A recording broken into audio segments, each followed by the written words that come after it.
senhores telespectadores, tenho a ideia de ter dito, quando estivemos em Alveiázere, que há sempre um país que não está à nossa espera. Um país completamente desconhecido dos portugueses. Isso hoje vem-me outra vez ao espírito, porque realmente estou num lugar de uma beleza emocionante e que pouca gente conhece. Reparem, é a torrente de um rio, isto era o Rio Alges, agora chamam-lhe Ribeira de Alges, rompe aqui uma barreira rochosa com centenas de metros e vem por aqui, faz uma praia artificial, está completamente abandonado. Completamente, não posso dizer, se olharem bem para ali, veem uma corda abraçada ao ramo de um salgueiro, é o garotinho daqui, o garotinho das aldeias, e fez aquele brinquedo. Eles trepam a árvore, descem pela corda e mergulham no fundão que naquele ponto tem muitos metros. Devo-vos dizer que hoje a Ribeira de Alges, enfim, é apenas um curso de água muito bonito, sem poluição nenhuma. Aqui ainda se podem pescar trutas. Bom, infelizmente cada vez menos, porque havia aí um posto de povoamento de trutas e também isso fechou. Não sei porquê, fecharam isso. Em todo caso, é um curso de água sem nenhuma poluição, nenhuma. Agora parece que vão fazer aqui uma praia fluvial.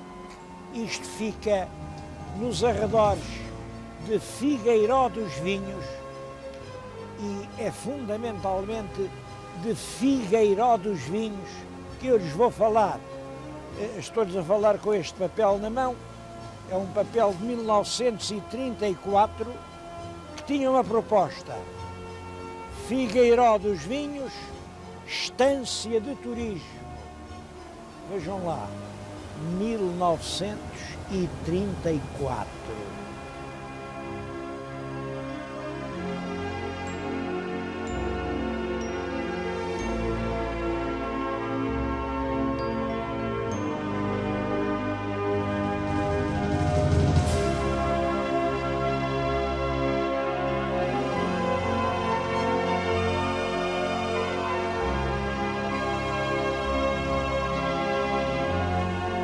Mas antes de irmos a Figueiró, gostaria que vissem comigo um estranho monumento. Um monumento que hoje já pouca gente pode ver, porque é um monumento submerso. Eu aproveito esta ocasião, é raro no ano o monumento estar a descoberto, porque hoje está irremediavelmente escondido pela barragem do Castelo do Bode. Este ponto em que eu estou está sempre coberto pelas águas. O monumento vê-no atrás de mim, essas paredes, essas torres, essas chaminés. Ora bem, nem mais nem menos, eu podia lhe chamar a primeira siderurgia portuguesa, mas é um nome um bocado assim sensacionalista. Eles não lhe chamavam siderurgia, chamavam-lhe ferraria. Era a ferraria da Foz do Alges, aquele mesmo rio onde há pouco estivemos, continua, chegava aqui, mas aqui perto das margens, perto do sítio onde o Alges vai desembocar no Zézere, os taludes da montanha eram de minério de ferro. Ainda hoje lá se pode ver o ferro misturado com os rochedos.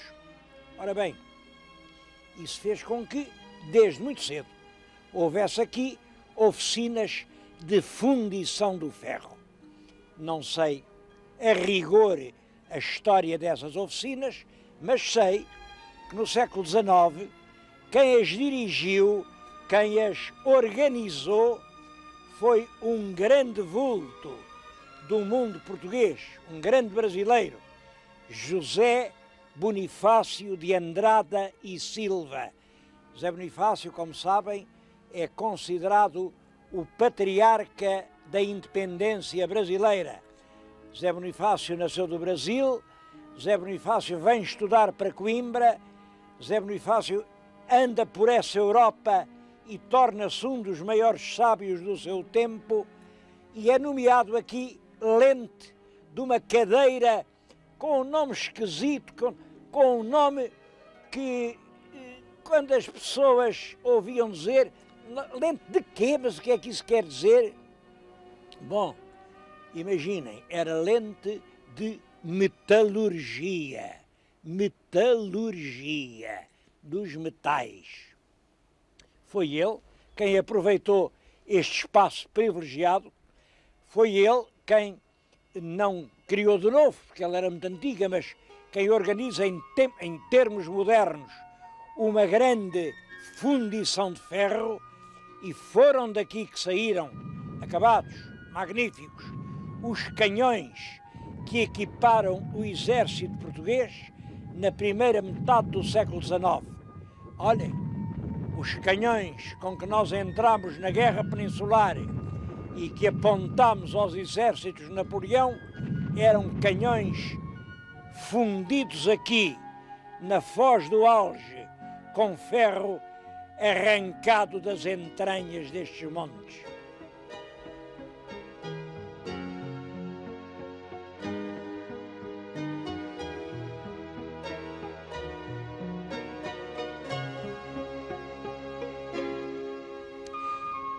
Bem, e estamos finalmente em Figueiró dos Vinhos.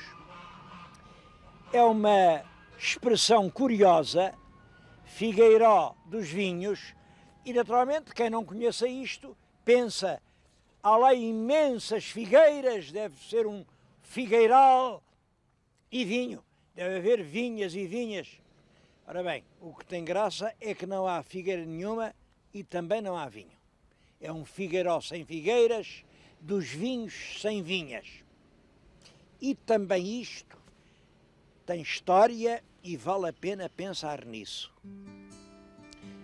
É realmente uma região de floresta. Na Idade Média havia grandes carvalhais, havia soutos, havia a castanha, e isso era o pão do povo. E haveria também, pensa-se, algumas figueiras, poucas, mas a figueira nessa altura era um maná no deserto.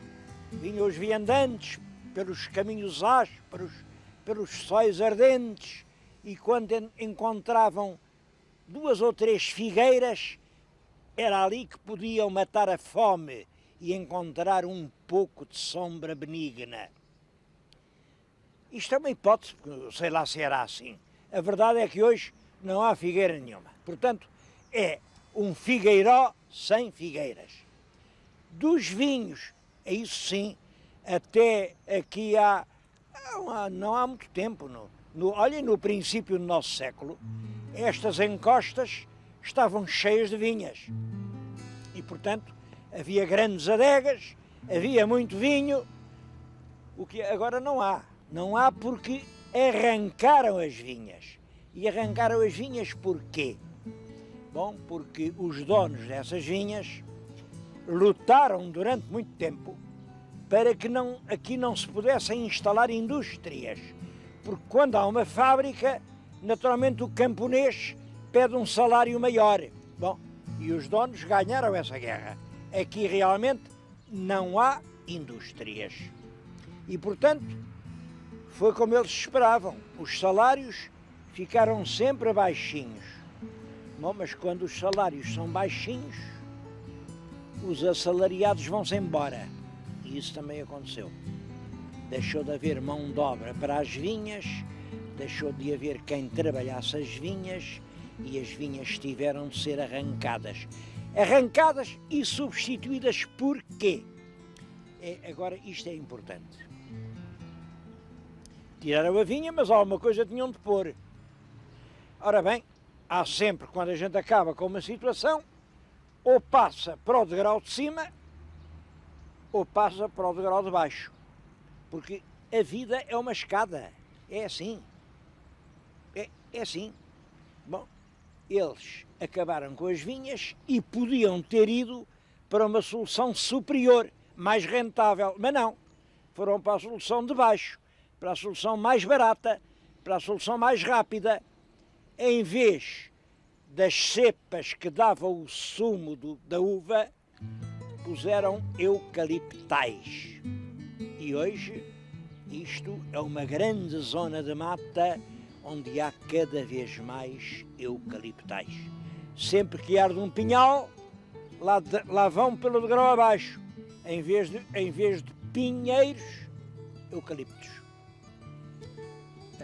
Isso é claro que empobreceu a terra, a população diminuiu e isto ainda é uma região muitíssimo bonita, onde realmente a vila vale a pena uma visita. Eu estou-lhes a falar agora aqui no jardim. Este jardim foi feito, tem ali uma placa, em 1930. Isto era um chaparro de sol estéril, chamavam-lhe o campanário, porque havia aqui uns adros por onde se subia até às igrejas, diziam-se aqui umas missas campais, não prestava para nada. Agora está tudo semeado de belas cameleiras, de magnólias em flor, de cedros, de lauros, de roseiras, e é um dos jardins mais bonitos de todas as vilas da Extremadura. Só para ver o jardim valia a pena vir a Figueiró, mas não só para ver o jardim. É uma terra cheia de encanto. É uma terra diferente por várias razões. Eu acho que uma das razões principais é o cheiro do ar que se respira.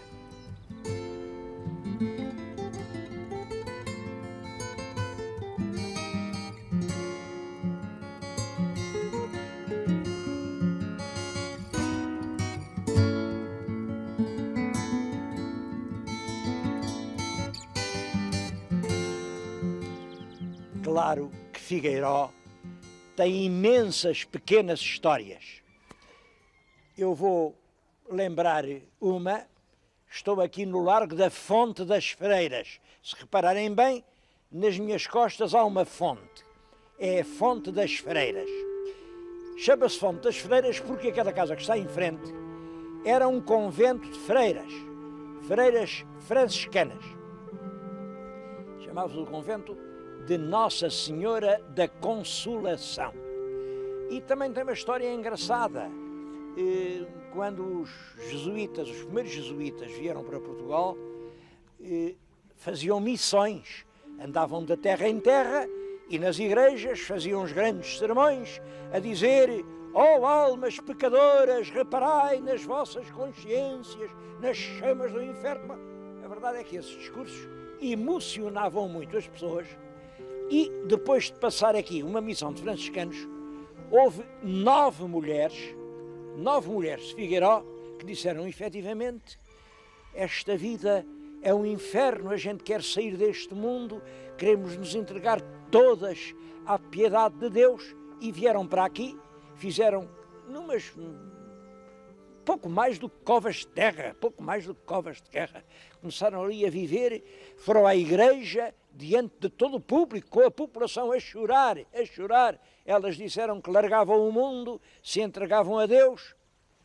Bom, e assim nasceu este convento. É claro que este já não é bem isso, porque, entretanto, uma outra senhora aqui de perto, que tinha uma grande fortuna, também se meteu a freira, e foi com o dinheiro dela que puderam fazer esta casa que ainda hoje veem. Aliás, a casa foi feita pelas próprias freiras. Elas andavam à cabeça com os baldes da cal e do barro e com as pedras. Foram elas que serviram de pedreiras. Bom, isso granjeou-lhes uma grande admiração aqui na vila, porque de facto eram pessoas que, antes de serem freiras, não estavam habituadas a esse trabalho. Mas eu contei isto foi para falar num outro caso, de uma freira que aqui houve. Era uma mulher daqui, Antónia da Trindade. Bom, a Antónia gostava imenso de estudar, queria aprender. E como é que havia de ser? Para estudar só na universidade. Bom, mas na universidade, no tempo dela, só se matriculavam homens.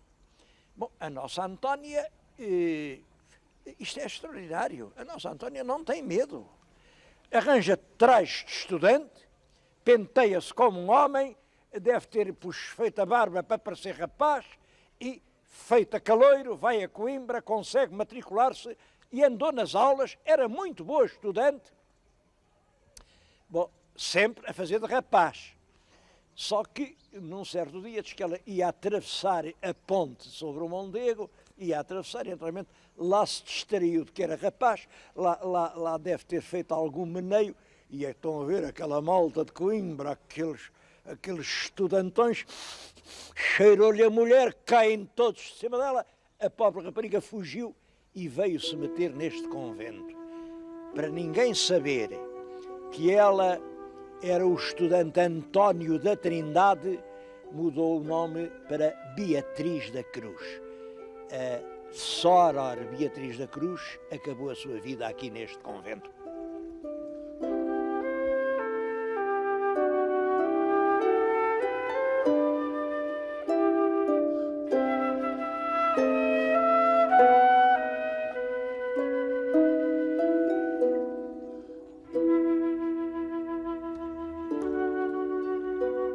Falei-lhes nas freiras da Consolação, mas ficou por dizer que elas deixaram até hoje um vestígio. Estou aqui numa fábrica de pão de ló, de bolos, é isso quanto nos resta das freiras da Consolação. Bom, os meus telespectadores sabem todos perfeitamente que no século passado, em 1834, o governo fechou os conventos, acabou com os frades e disse, bom, isto frades chega, tudo daqui para fora, mas em relação às senhoras, usou de muito mais consideração. Nessa altura não havia, senhoras eram senhoras, homens eram homens, e as senhoras puderam ficar nos seus conventos até que fossem vivas. Reparem, 1834, as mais novas nessa altura tinham 20, 30 e vêm a morrer aí por 1884, 90. Bom, mas deixaram parentes. Pois eu tenho junto de mim a senhora Dona Manuela Campos, que é bisneta ou tetraneta, eu não sei bem, mas é já há muito tempo, de uma das últimas freiras. Bem, ela não é bisneta sobrinha. As freiras tinham irmãos, claro, as freiras não tinham filhos, pelo menos é isso que a gente diz, mas tinham sobrinhos. E a Dona Manuela Campos herdou os segredos das freiras da Consolação. É espantoso vir aqui, a Figueiró dos Vinhos, e encontrar esses segredos. Alguns deles, segredos verdadeiramente fascinantes. Isto é o pão de ló, estão a vê-lo? É o pão de ló de Figueiró. Este pão de ló é diferente dos outros todos. Diferente porquê? Está aqui uma fatia, diferente porque podem passar 2 meses e o pão de ló continua a ser fresco e a poder comer-se. Isto era muito importante numa terra de imigrantes, porque embalavam caixas e caixas com pães de lós iguais a estes, iam chegar ao Brasil e eram saboreados. Estes pães eu acho que não eram comidos, eram comungados. Bom, isso há pouco tempo, agora na Guerra da África, os homens que estavam na Guiné, os homens que estavam em Angola e que eram daqui, pediam um pão de ló destes e sentiam toda a doçura do paladar da sua terra. Ainda hoje, são portugueses espalhados pelo mundo que, quando chega a Páscoa, quando chega o Natal, pedem um pão de ló. Têm a certeza que ele vai chegar lá. exatamente com o mesmo sabor em que foi feito aqui. Eu não estou a fazer reclame, mas para quem me está a ouvir longe de Portugal, olhem para esta senhora, escrevam-lhe, é a senhora Dona Manuela Campos. Basta escreverem, Manuela Campos, Figueiró dos Vinhos, faz favor, manda um pão de ló. Bom, naturalmente ela pede quanto ela custa, agora não sei quanto é, mas isto é uma espécie de comunhão de Portugal em todo o mundo. E não é só o pão de ló. Tenho aqui uma série de os bolos das freiras. Acho particularmente importante este que tenho aqui. Isto é a castanha. Antigamente, estas serras, não julguem que tinham eucaliptos. Não. Tinham grandes sotos de castaceiras que davam a castanha. Veio a moléstia, morreram as grandes árvores, mas ficou a tradição das castanhas. Esta é a castanha de Figueiró dos Vinhos. Eu provei-a e posso-lhes garantir que é um dos mais belos doces que há em Portugal.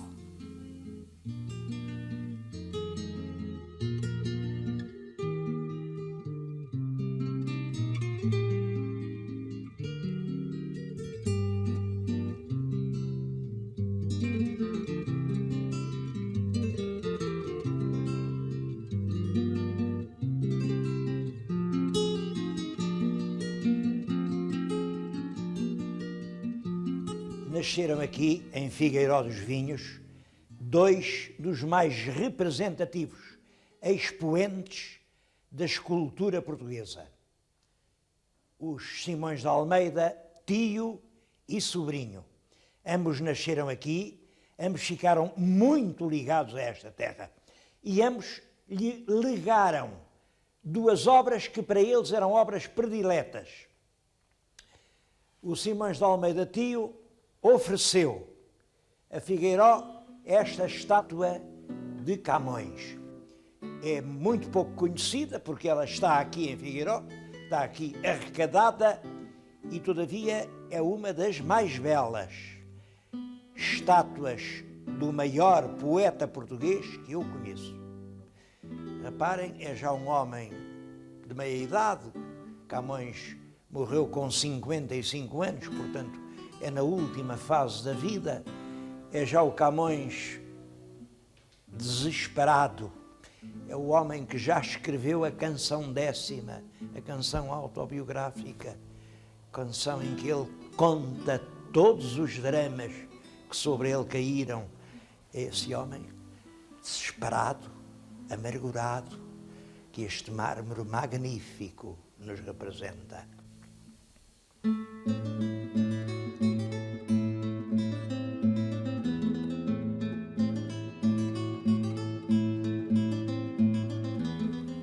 O sobrinho, o escultor Simões de Almeida sobrinho, ofereceu a Figueiró, terra onde também tinha nascido, uma peça realmente histórica, nem mais nem menos que o vulto da futura República.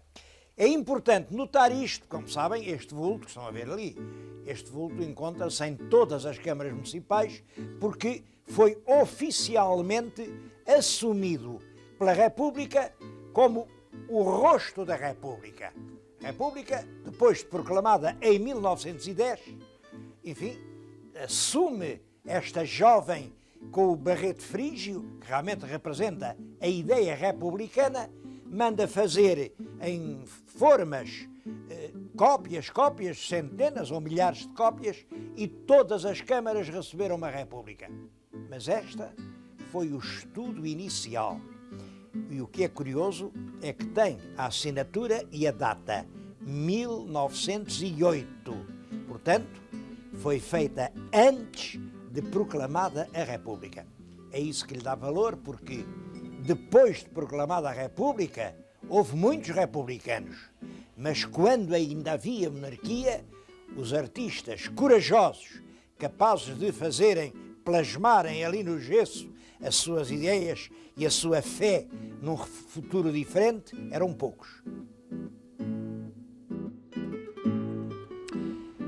Mas não foi só a estátua do Camões que o Simões de Almeida, tio, ofereceu a Figueiró dos Vinhos. Foi também um grande artista em carne e osso. Pode-se dizer que foi o Simões de Almeida quem ofereceu a Figueiró o grande pintor Malhoa. Malhoa não nasceu aqui, toda a gente sabe que ele era das Caldas, mas o Malhoa andava sempre à procura da luz ideal, a luz para pintar. O Simões de Almeida, que era daqui, um dia disse-lhe o mestre: venha comigo a Figueiró e vai encontrar uma luz diferente de todas as outras. É uma claridade suave, é um céu quase sem sombras. Venha a Figueiró. O Malhoa veio, olhem, gostou tanto ou tão pouco que ficou cá 30 anos. Foi aqui, na casa que estão a ver na nossa frente.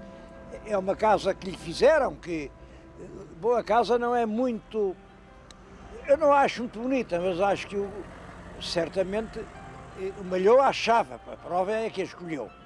Aqui viveu, aqui pintou as mais belas das suas obras. É claro, como sabem, o Malhoa já morreu há 30 e tal anos, e de há 30 e tal anos para cá não se faz nada na casa. Ela está hoje um bocado escalavrada, está mesmo a precisar de obras. Eu sei que há um projeto que pediram a intervenção do PIDAC, está-se à espera do que o PIDAC diga, e realmente seria uma grande injustiça à memória de Malhoa se essa casa não fosse restaurada. É certo que já levaram lá de dentro, enfim, tudo o que ele pintou. De qualquer maneira, este foi o seu ninho. Ele até lhe chamava o casulo. O casulo. O casulo de Malhoa é um monumento que nós devemos manter em homenagem ao grande pintor.